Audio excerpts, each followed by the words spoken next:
For a series that's been around for more than a decade, it's no secret that the character Yuma Kuga in the story of Trigger is slowly dying. The fanbase is pretty divided on whether or not Yuma will live or die, as it's been subtly in the background of the story for a long time. The reason for this divide is because of how Ashihara writes his story. He doesn't play into anime tropes at all.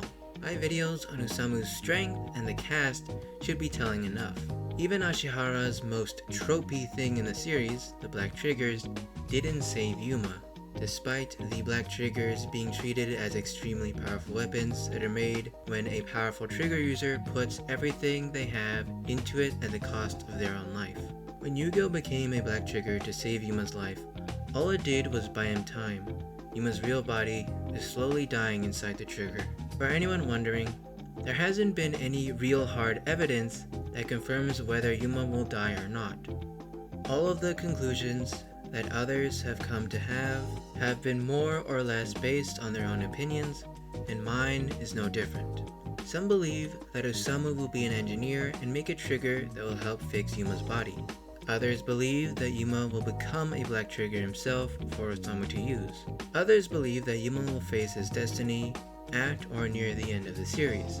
Some also go for the rematch between Yuma and the unknown enemy that got him before.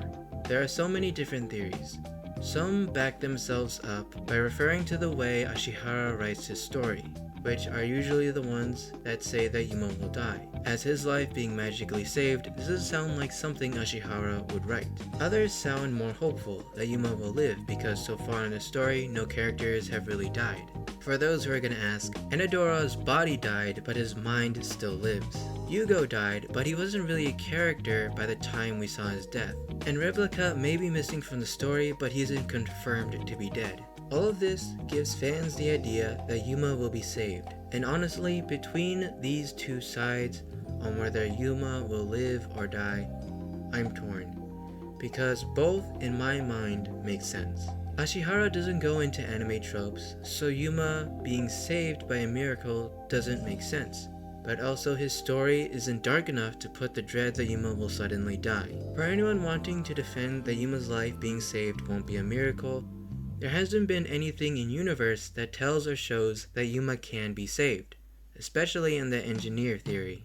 Obviously, we are still ways away from the moment of truth, but I would like to have a crack at what I think Yuma's fate could be. So, like everyone else, I will consider how Ashihara writes his stories. He doesn't like to fall into anime tropes, his stories aren't dark or bleak, and Yuma is one of the main characters.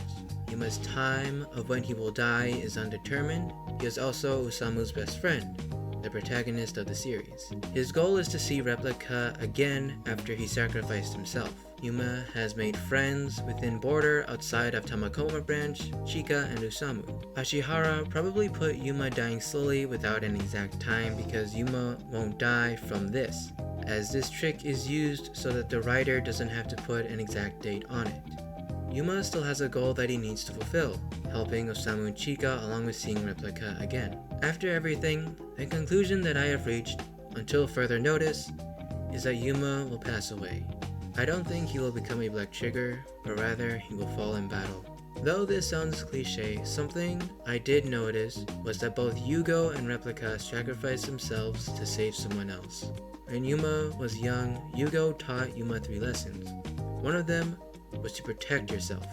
Parents can't protect you forever, deal with things yourself. And as we all know, Yugo didn't follow this lesson, because he gave up his own life to save Yuma's. When Yugo died, Yuma saw that he was smiling. Yuma didn't understand why. After all, he got himself into that situation because he didn't listen. So why would Yugo smile? It's here where I believe is foreshadowing to how Yuma will die. After wondering why his father smiled, he asked Osamu why he helps others. And Osamu answered him by saying that he does it because if he did run away from what he should do, then when it matters the most, he's scared that he would run away. After saying that, Yuma says he will help Osamu. When looking at this scene, it gives me the feeling that when Osamu or someone important to Yuma is going to die, he will be the one to take whatever happens. Just like his father before him, he will sacrifice his life for the people he cares about. with what little life he has left, smiling, just like his father. For clarity, I don't want Yuma to die. He was the one who first introduced me to the series. And you all know the clip, the one where in front of all the C-Ring trainees, in less than a second he cut down the simulated Tryon soldier. I don't know what about this clip made me curious enough to go and see World Trigger, but Yuma was definitely a part of it. I do hope that I am wrong, and that somehow, as the series goes on, Yuma will still be with his friends. Not as a Black Trigger, not as a memory, but by their side, still making new memories.